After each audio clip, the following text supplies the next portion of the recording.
ওই আমার আল্লাহকে পাইছুনি চিন্তা করো রে বাবা। টাকা পাইলা, বাড়ি পাইলা, গাড়ি পাইলা, ছেলে মেয়ে সব পেয়েছো, স্ত্রী পেয়েছো, সম্মানের চেয়ার পেয়েছো, সব তোমার রেডি।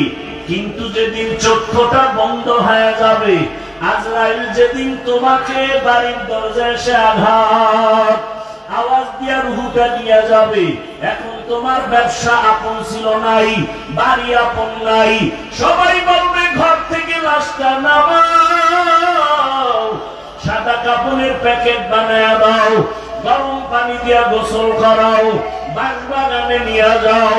এখন আর ঘরে রাখা যাবে না, পাহারা দেওয়া যাবে না, ব্যবসা প্রতিষ্ঠান তোমার থেকে আলাদা, সন্তান আলাদা, স্ত্রী আলাদা, পরিবার আলাদা।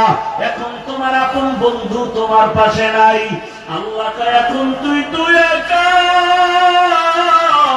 এখন তুই কোথায় যাইতেছো চিন্তা কর। এমন একটা অন্ধকার কবরের ঘর, ডানেও মাটি, বামেও মাটি, সামনে মাটি, উপরেও মাটি, বিছানাও নাই, বালিশ নাই। দুনিয়াতে বালিশ ছাড়া ঘুমাইতে পারো না, তোষক ছাড়া ঘুমাইতে পারো না, ফ্যানের বাতাস ছাড়া ঘুমাইতে পারো না। ওই কবরে যদি গুনাহগার হইয়া যাও, ওই কবরে বিছানা নাই, বাতাস নাই, বান্দা গুনাহগার হইয়াই যদি পড়িয়া যাও, আমার আল্লাহ এমন রাগ করবেন। আমার নবী বলেন, আমার আল্লাহ বলবেন, ও ফেরেশতাই নাফরমানেরা ছাড় দেওয়া যাবে না। আমি দুনিয়াতে কম নিয়ামত দেই নাই, আমার দেওয়া সূর্যের আলো,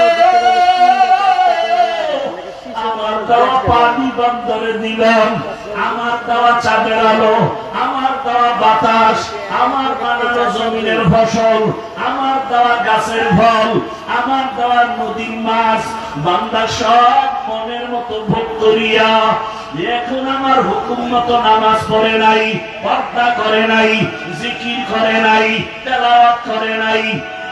জিহ্বাটা দিলাম আমি আমারে ডাকার জন্য, আমাকে ডাকে নাই। জিহ্বা দিলাম আমি কোরআনের তেলাওয়াতের জন্য, বান্দা কোরআন তেলাওয়াত করে নাই। জিহ্বা দিলাম আমি আমার মায়ের রাসূলের উপরে দরুদ পড়ার জন্য, আমার মায়ের নবীর দরুদ পড়ে নাই।